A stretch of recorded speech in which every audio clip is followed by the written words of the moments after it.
வணக்கம். இன்றைக்கி நம்ம பார்க்க போகிறது செலிப்ரிட்டி கிட்ஸ். ஸோ அவங்கள பற்றி, அவங்களோட உலகத்தை பற்றி. நான் சின்ன குழந்தையிலேருந்து பார்த்துட்டு வர ஒரு செலிப்ரிட்டி கிட்டு.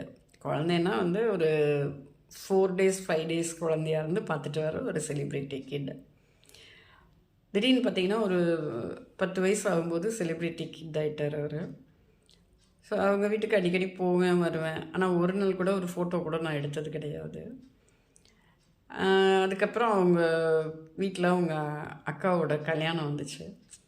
ஸோ அதுக்கும் போயிருந்தோம். போகும்போது பார்த்திங்க அப்படின்னா அந்த குழந்தை கசினோட சேர்ந்து விளையாடுறதுக்கு ட்ரை பண்ணுது.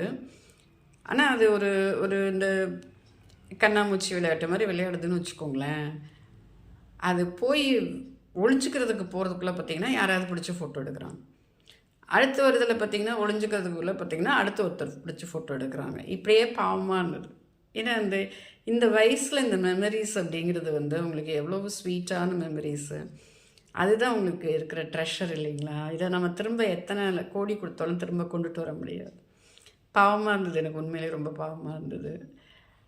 அதுக்கப்புறம் கல்யாணம்லாம் முடிஞ்சிருச்சு. எல்லாத்துட்டையும் அவர்கிட்டையும் சொல்லிவிட்டு நான் கிளம்புறப்ப சரி நான் இப்போ ஆண்டி வரவா அப்படின்னு கேட்குறேன். அந்த குழந்தை என்ன நினச்சதுன்னு தெரில.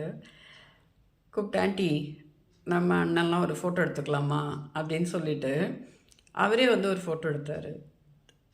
ஸோ நீங்கள் யோசிச்சு பாருங்களேன், எல்லோரும் நம்மக்கிட்ட ஃபோட்டோ எடுக்க சொல்கிறாங்க. ஆனால் ஆண்டி எதுவுமே கேட்கல. அப்படி இருக்கும்போது நம்ம ஒரு ஃபோட்டோ நம்ம அவங்களுக்கு எடுக்கலாம் அவங்க கூட அப்படின்னு நினைக்கிற அந்த பெருந்தன்மை. ஸோ அந்த குழந்தைக்குள்ள அந்த மனசு, அதை ஏன் நம்மளால் புரிஞ்சுக்க முடியல? ஸோ உங்களுக்கு நான் கேட்டுக்கிறதுலாம் ஒன்று தான். எந்த செலிப்ரிட்டி கிட்டாக இருந்தாலும் சரி, அவங்க வீட்டு ஃபங்க்ஷன்லேயோ இல்லை சாதாரணமாக உள்ள ஃபங்க்ஷன்ஸ்லேயோ பார்க்கும்போது தயவுசெய்து அவங்க விளையாடட்டும். அவங்கள டிஸ்டர்ப் பண்ணாதீங்க. இதே ஒரு செலிப்ரிட்டிஸ் வர்ற மாதிரி ஒரு இடங்கள், ஒரு ஷோஸு, இந்த மாதிரி இடங்களில் பார்க்குறீங்க அப்படின்னா அப்போது அவங்க கூட நீங்கள் ஃபோட்டோ எடுக்கிறத பற்றி தப்பில்லை. ஆனால் அந்த செலிப்ரிட்டி தான் அப்படிங்கிறத அவங்க உணரட்டும். ஸோ தன்கிட்ட ஃபோட்டோ எடுக்கிறத எல்லோரும் விரும்புகிறாங்க, இதுவும் ஒரு வகையான அன்பு தான் அப்படிங்கிறத அவங்களுக்கு புரியும்போது அவங்களே அவங்க கூட கண்டிப்பாக ஃபோட்டோ எடுக்கிறத விரும்புவாங்க. அது வரைக்கும் அவங்களோட உலகத்தில் அவங்கள விட்டுருங்க, அவங்க விளையாடட்டும்.